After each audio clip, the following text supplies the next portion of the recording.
The world before us, before the first cities rose, before the first human carved symbols into stone, before the earliest myths had names, there was another civilization, a civilization described not by archaeology, but by prophecy, scripture, and the deep memory of ancient cultures. They were called the Djinn, beings not of flesh, but of smokeless fire, older than humanity, invisible yet present, powerful yet forgotten.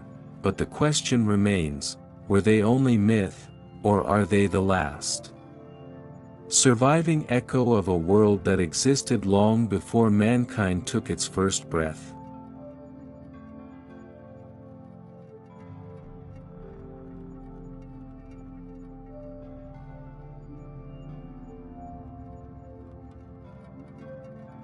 The origin of fire. In the Quran, the Jinn are described as beings created from smokeless fire. Not fire as we know it, but a raw, primordial energy. They were created long before humans. They lived, they built, they ruled, long before the earth knew the shape of Adam. But this idea is older than Islam. In pre-Islamic Arabia, tribes spoke of wandering beings made of shimmering heat, shadows that whispered inside desert caves, voices that mimicked humans, eyes that glowed like embers in a storm. Mesopotamian tablets speak of similar beings, the Yudug, spirits of heat and air. Invisible intelligences that shaped fate, protectors or destroyers depending on their nature. Across the region, different names, but one terrifying consistency, a race existing parallel to ours.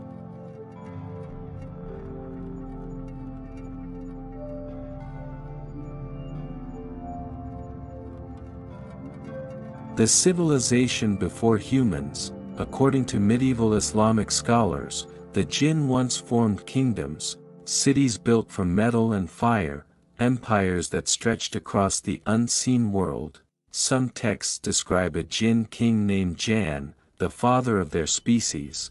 Others speak of Ifrit dynasties, vast realms ruled by beings with burning crowns. Archaeology has never found their ruins.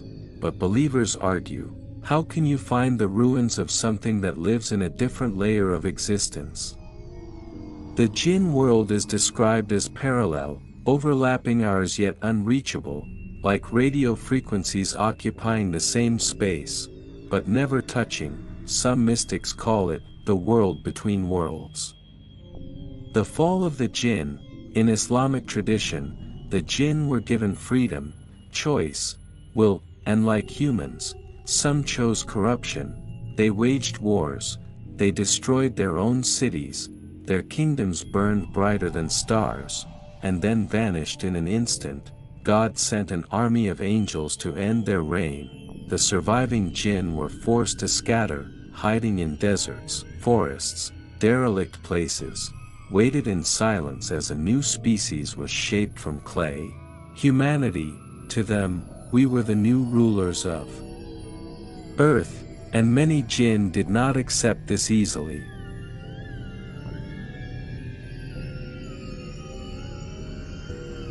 Iblis and the Rebellion. The most famous Jinn was not a monster, but a scholar among his kind. Iblis, respected, disciplined, worshipping God among the angels themselves.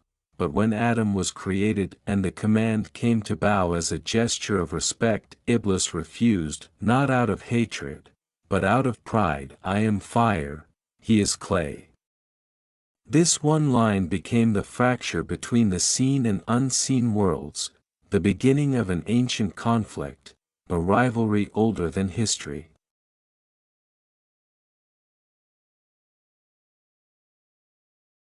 The nature of the Jinn. Jinn are said to possess intelligence, emotion, free-willed family structures, lifespans far longer than humans. They eat, they sleep, they travel. Some are peaceful, some malicious, some indifferent, but above all, they remain hidden. Their world intersects ours, but on a different frequency. Some scholars describe humans as beings of slow matter, and Djinn as beings of fast matter, vibrating at a higher plane. If that is true, then perhaps the real mystery is not why we cannot see them, but why they can see us.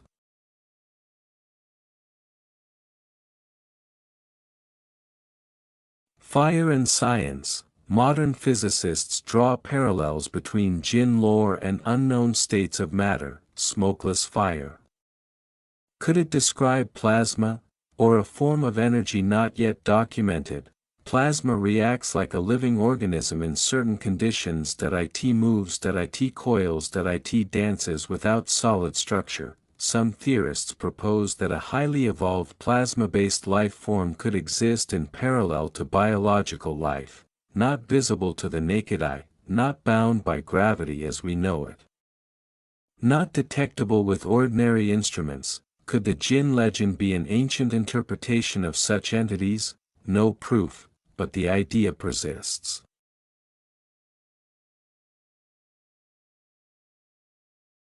Contact. Throughout the Middle East, stories persist of encounters, whispers in abandoned houses, figures standing in desert heat mirages, footsteps in buildings long emptied, dreams that feel too real to ignore. In Islamic tradition, Djinn interact with humans in three major ways: observation, they watch silently; unnoticed. Influence, they whisper ideas or emotions. Possession, rare but documented, a Djinn taking control of a human host. Modern psychology dismisses possession as dissociation, but across cultures, India, Africa, Europe, the same patterns appear, different languages, same descriptions.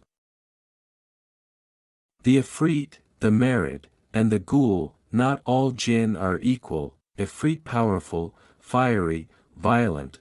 Legends describe them as the soldiers of the Djinn race.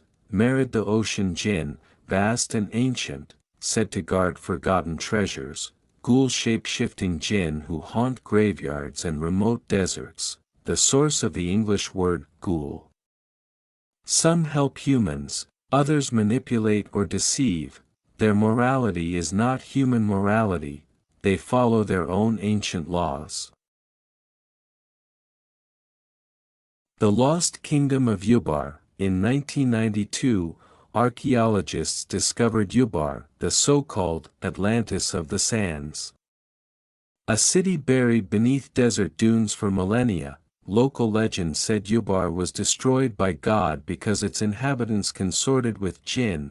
When the ruins were revealed, researchers found melted stone, rock heated to extreme temperatures. Some claimed it was evidence of an ancient meteor, others whispered something more disturbing: the city was burned from the inside. Whether geological or mythological, Ubar remains a symbol of the forgotten relationship between humans and these unseen beings.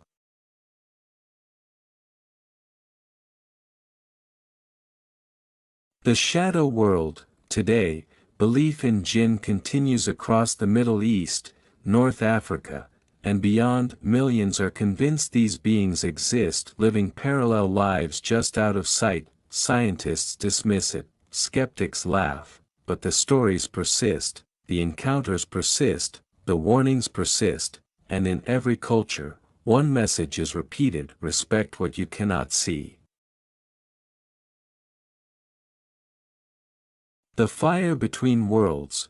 Maybe the Djinn were never meant to be understood, maybe they exist to remind us that humanity is not the first, and not the only intelligence on earth, that we do not need to see them for their presence to shape our history, our fears, our myths. A world of unseen fire still moves around us, patient, ancient, watching, and if their civilization truly came before ours, then perhaps humans are not the rulers of this planet, only its inheritors. Fade out.